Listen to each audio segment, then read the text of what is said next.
So this was the question which we were discussing in the last session. As you can see, look, for example, if I say I start taking the picture, so this is the first picture I took.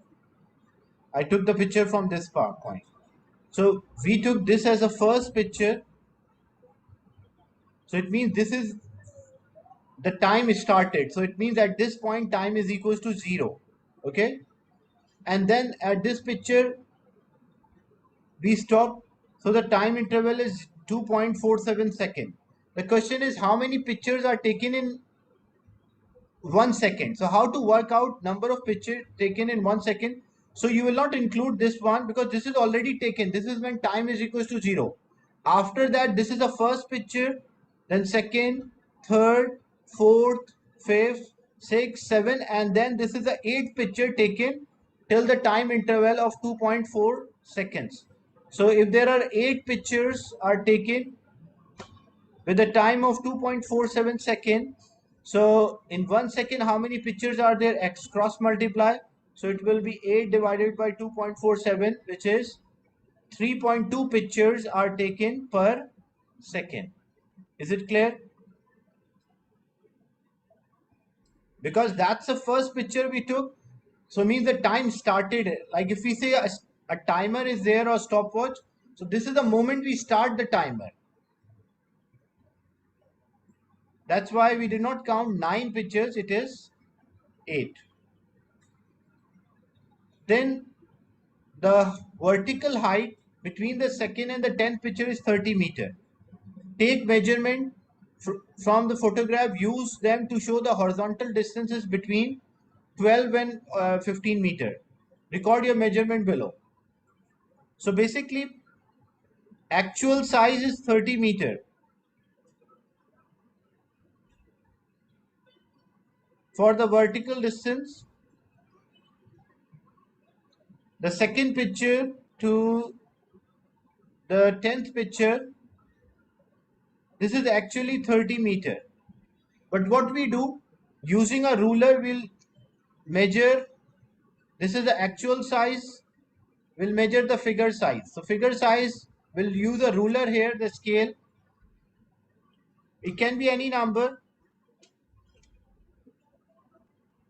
So example, if it is coming out 10 centimeter, example. So 30 meter equal to 10 centimeter. Then what we do, we need the horizontal distance between the second picture and the 10th picture. We need this horizontal distance.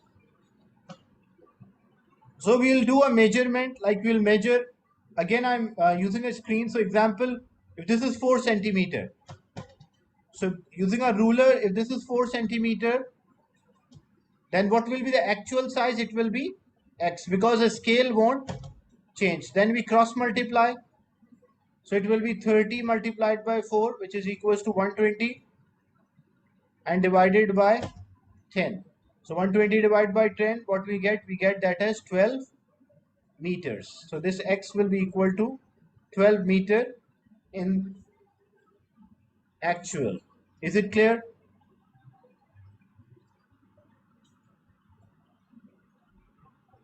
So using a figure, we work out, as we know that the vertical distance is 30 meter.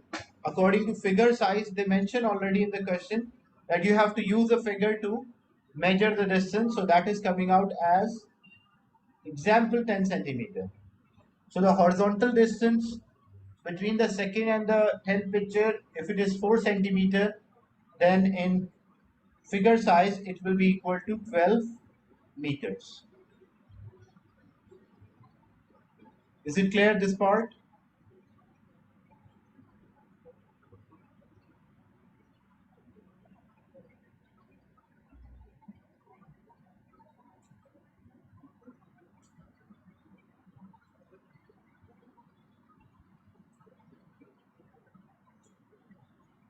Calculate the horizontal velocity and vertical velocity of a man for the 10th picture.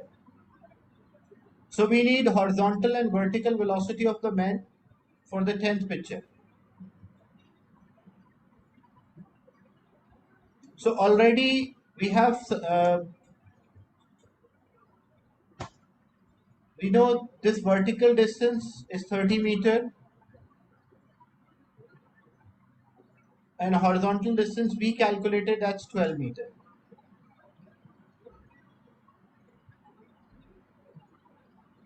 And the time it took to fall from the second to the 10th picture, that is 2.47 seconds. At the maximum height, the vertical velocity is horizontal will be there, but the vertical will be 0. So there is no vertical, there will be horizontal, but the vertical will be 0. The starting vertical 0. We need the final vertical, so we need V here. So what we can use equation of motion V is equals to U plus AT.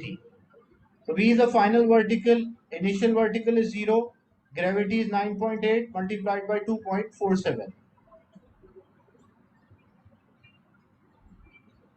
So this 2.47 multiplied by 9.8,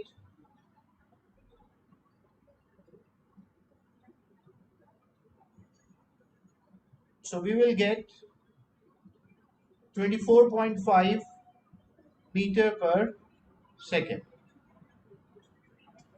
That's a vertical velocity. So we got the vertical velocity, which is 24.5. What about the horizontal? Because the horizontal does not change throughout the motion, we have the range and we have the time. So we can use range or distance multiplied by time, or not multiplied, because we need speed. So speed or horizontal component is equals to distance or range divided by time. The horizontal component, the distance it's 12 and the time is 2.47. So that will approximately be 5.12 divided by 2.47. That's the answer.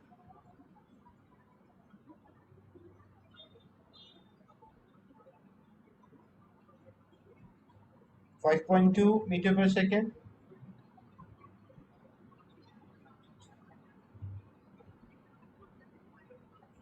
That is equals to 5.2 meter per second.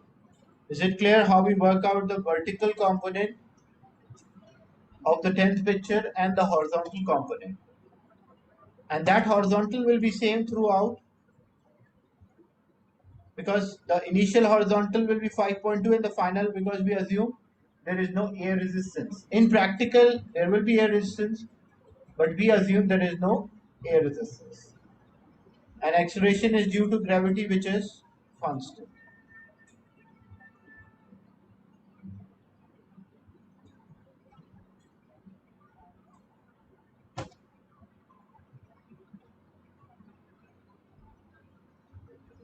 An object is thrown horizontally.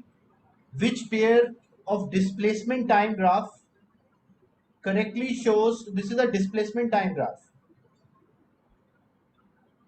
and displacement of for the object until it lands, assume that there is no air resistance. So which pair of displacement time graph correctly shows the vertical and horizontal?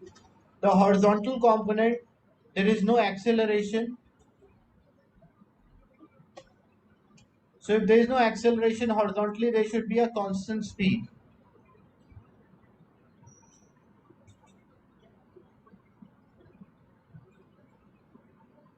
So if there is a constant speed, speed should not change. So the slope of a displacement time graph should be constant. And for vertical component, it is accelerating due to gravity. So what happened? It should accelerate. So which displacement time graph? This graph shows it is accelerating vertically, and this shows it is moving at a constant speed because the slope is constant. Here slope is increasing, so speed is increasing. It means it is accelerating. That's why C is the right answer for this. Is it clear? Question 5.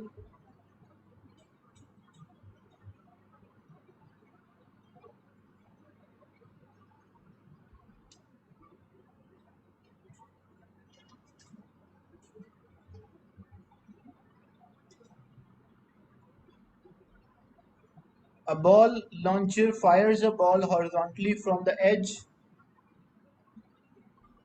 of a lab. The path of the ball after two launches are shown. Which of the following quantity is different? They have different range. So gravitational acceleration will be same.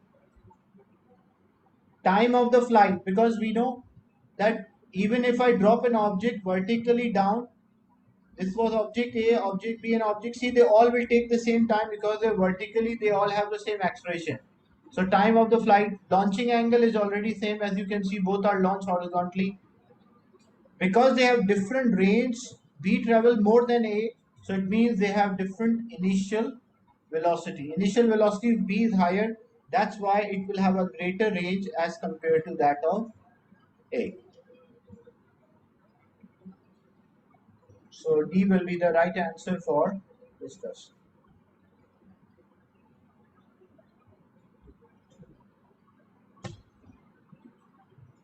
An archer stands 15 meters from a target. So an archer is there.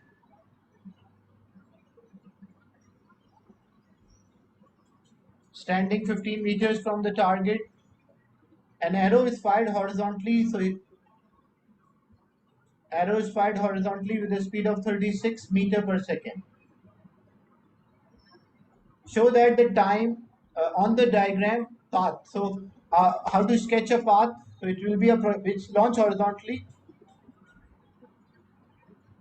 So this will be the path. Maybe he's not able to hit the bullseye.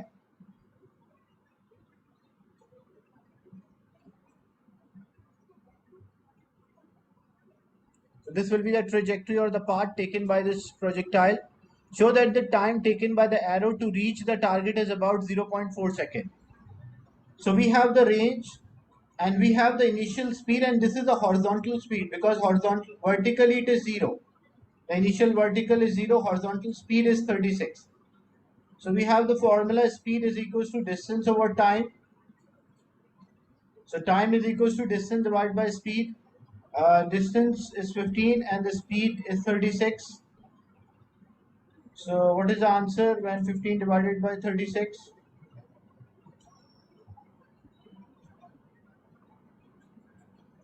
That's equal to 0.42 seconds. So that's about 0.4 seconds.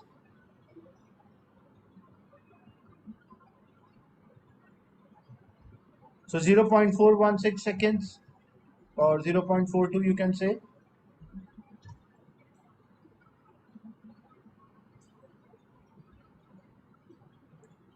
Then the archer fires an arrow horizontally from a height of 1.5 meter above the ground. Calculate the height above the ground at which the arrow strikes the target. So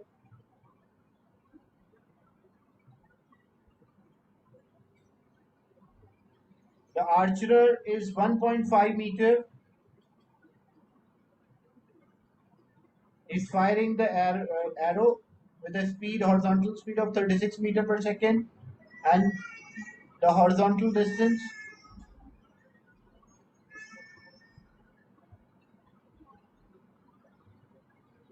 this is 1.5 meter, not 15. That's 1.5, and the horizontal distance is 15 meter. Okay, and it was taking 0.42 seconds to reach the target. We want what is the height of arrow above the ground. So first we'll cover the distance traveled by the arrow, uh, the horizontal distance covered by the arrow. Sorry, vertical distance.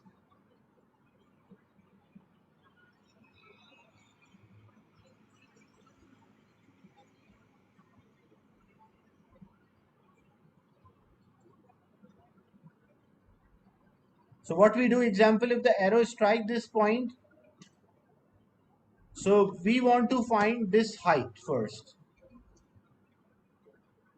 the vertical distance fallen, and from vertical distance, total vertical distance minus 1.5, 1.5 minus the vertical distance fallen by this arrow, we will get this distance x. So how we can find the vertical distance? In we have the time Initial velocity is 0, so we have the formula S is equals to ut plus half at square. Initial vertical velocity is 0. So this whole factor will be 0, so it will be S is equals to 1 by 2 gt square, and time was 0.42. So this S is equals to 1 by 2 into 9.8 and 0.42 square. So the vertical distance, that is 0.87 meter, that is this distance which is fallen by this arrow. But we don't need this distance, we need the distance of arrow above the ground. So if it is launched from a height of 1.5 meter and it fall vertically 0.87 meters, so how much height is there above the ground? So that height above the ground will be equal to 1.5 minus 0.87, that's equal to 0.63 meters. So this height above the ground will be equal to 0.63 meters. Is it clear?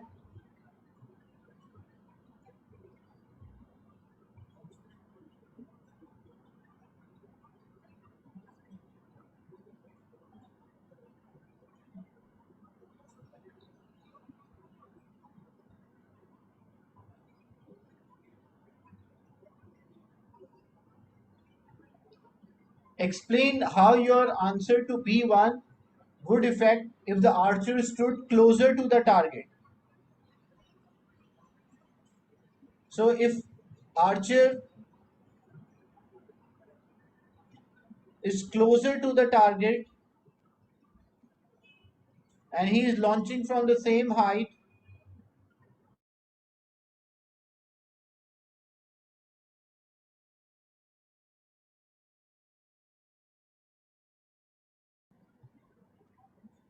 so if he is launching from the same height, the vertical distance fallen will be smaller.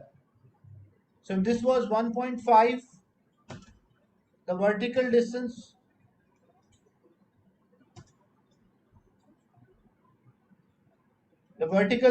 which it fall will be smaller. If the vertical distance which it fall will be smaller, the distance of the arrow above the ground will be higher.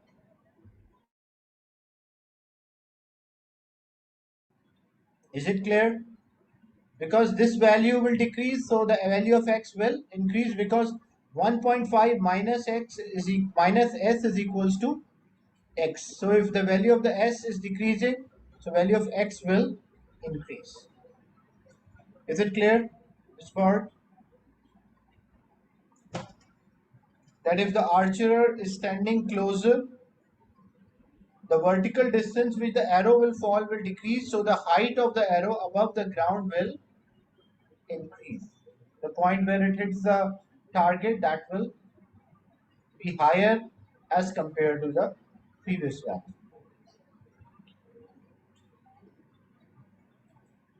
Then question 8, a plane is traveling horizontally at a constant speed.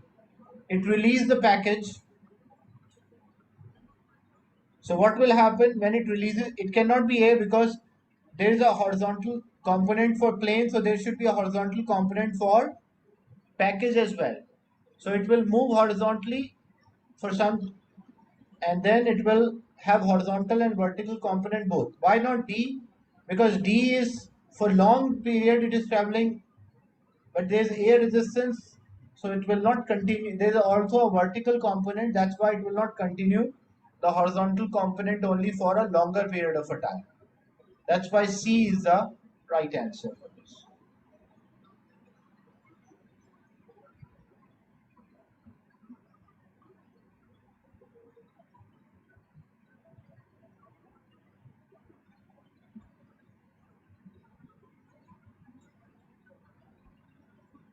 Another projectile question. A student is given the following information for a particular attempt at a goal. Initial velocity of the ball is 4.5 and the launching angle is 60. The horizontal distance from the center of the ball to the center of the ring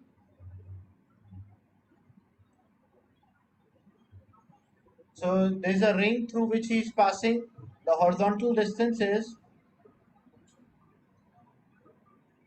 1.5. Show that the time taken to travel the horizontal distance of 1.5 is about 0. So we have the velocity, but we don't have the horizontal component because speed is distance over time. We need the horizontal component of speed. So how to get the horizontal component of speed? Horizontal component of speed is written with cosine. So it will be 4.5 cos 60. The distance is 1.5 and the time is t. So t is equals to 1.5 divided by 4.5 cos 60. That will give us the time the ball will take to reach this ring.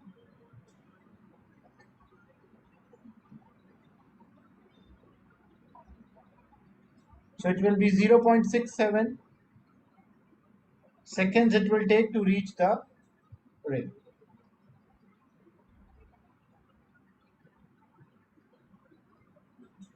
Then the next part, calculate the vertical displacement of a ball when it travels the horizontal distance of 1.5. Hence comment whether a goal will be scored. The vertical distance of a ring, the release point is zero point 0.7.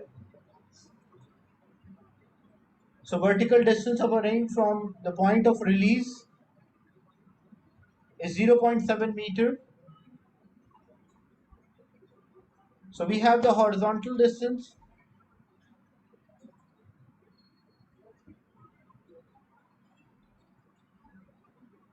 which is 1.5 meter, and the ring is there, which is, and normally this distance is given from center of the ring,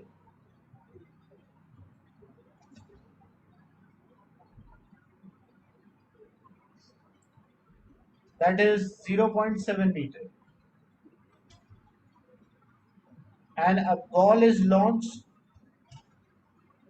with the initial velocity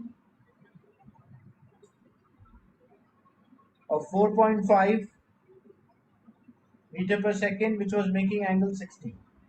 So we want to comment that whether it will pass through the ring.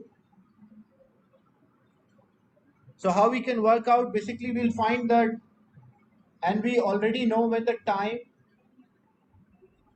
to reach this 1.5 meter horizontally, the time is 0.67 second. That's a time taken to cover. So first we'll find the height of the ball when it is at 0.67 second. And if the height of the ball is same level, then it will pass through.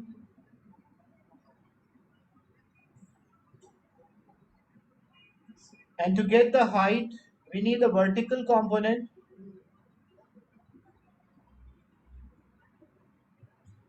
So this will be equal to 4.5 sine 60, the vertical component. So we use equation of motion, S is equals to ut plus half at square. Now the initial launching speed is 4.5 sine 60 because that's a vertical component, multiplied by time it took 0.67 plus 1 by 2 acceleration is due to gravity minus 9.8 and 0.67 the time square. So this will give us the vertical distance, that is 0.41 meter.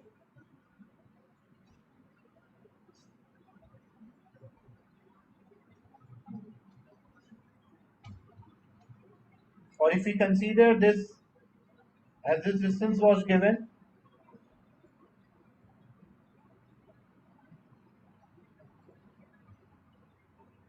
so the ball, when the time is equals to 0.67 second, the ball is only at a height of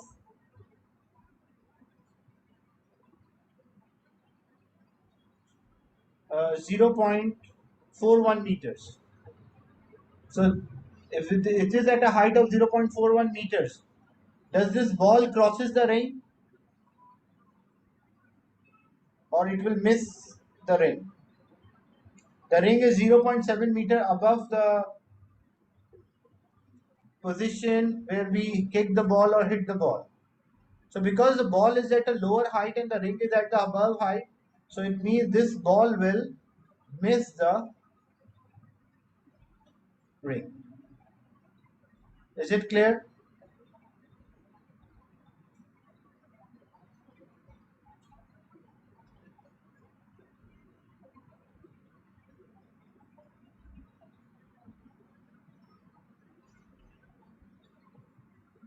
Explain how air resistance would affect the calculation in B1. B1 is show that the time, so it was taking 0.6, so the ball will take, the horizontal component will decrease, so it will, the calculated value of the time will increase. Because in the B1 we calculated the time or showed the time, and speed is distance over time. If there is a air resistance, the speed will decrease. If distance is constant, so the time will increase. So it will take longer time to reach 1.5 meters. So these are some questions related to topic projectile. Any question related to the class today?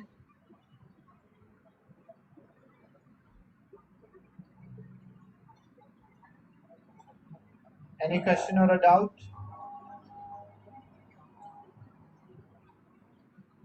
So I'll end the session and share this.